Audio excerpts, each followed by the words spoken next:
I have always thought that I don't have a lot of working experience, but while preparing for this task, I've understood that I have a lot. So let's get started. My first job was when I was about 16. I was working in a radio station. I was working at the radio station. Actually, I was working there for about 2 years, but once a week. So I was preparing the program. I was asking different people, taking interviews, and once a week I was on air. I was leading a program. I was the author of this program, so it was very responsible, but I didn't have any salary. One of my colleagues, we were teenagers those times. Now he is a local celebrity.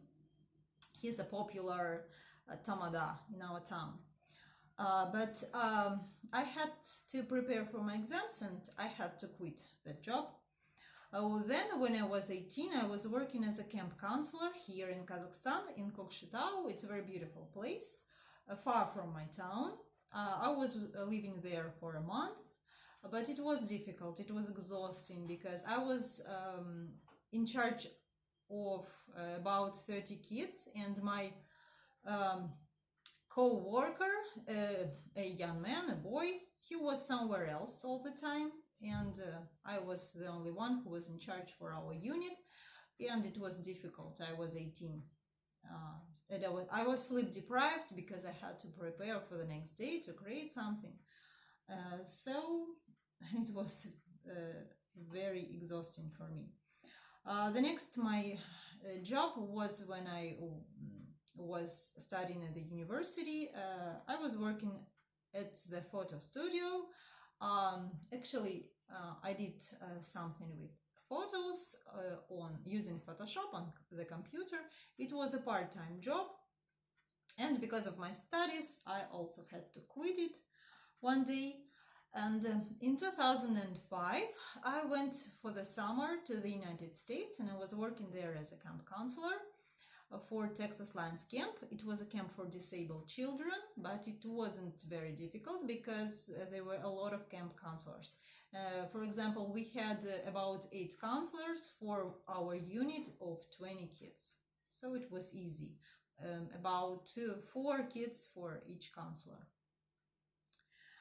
And then, straight after my graduation, I was pregnant, but it wasn't obvious. Nobody knew. I was working for 3 days as an interpreter for OSCE. Their delegation came here for election. It was parliament election here. And there was a woman from Turkey and a young man from the United States. It was very interesting for me to work with them because it was a lot of experience. I spoke for 3 days English, and we were traveling to different villages to observe elections. And then after graduating, when my son was about 8 months, I was eager to work, and I was looking for an appropriate position as a translator because it was my qualification, but it was very boring to translate different manuals and documents. It wasn't my cup of tea. I wasn't good at translating these things because I like literature and poems. That's why it was boring, and I also didn't work there for long.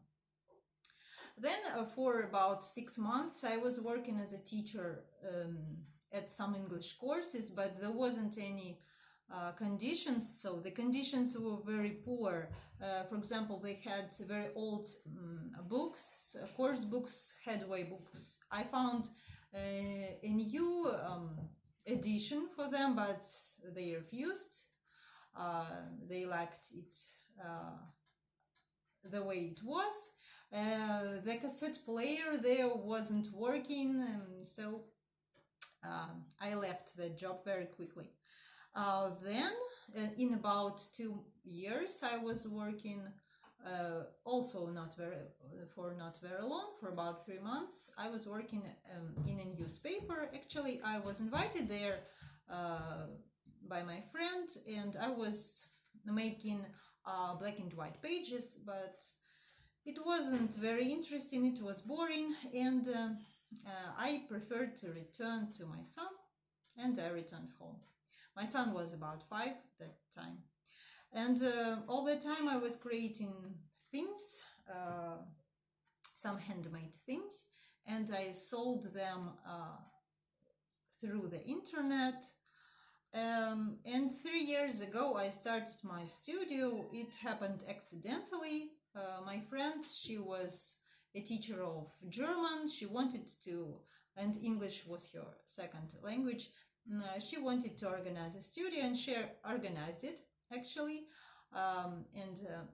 I was running a handmade studio for kids at that time, and she came for some hours and taught kids English. But she wasn't good at English because she's a German teacher. And I understood that it's not bad, it's very interesting, it can be very profitable, and there were a lot of people who want to come to take their kids to English studio. That's how I started my studio, and now I'm working here. But I think that in future I would like to work online only, because I don't like to go anywhere from home. And besides, if I would live in a big city, it also would be very difficult to rent an office. So to reduce space for office, I would work online. But for this year, I'm going to continue, and I'm waiting for new students in my studio. So this is my job way.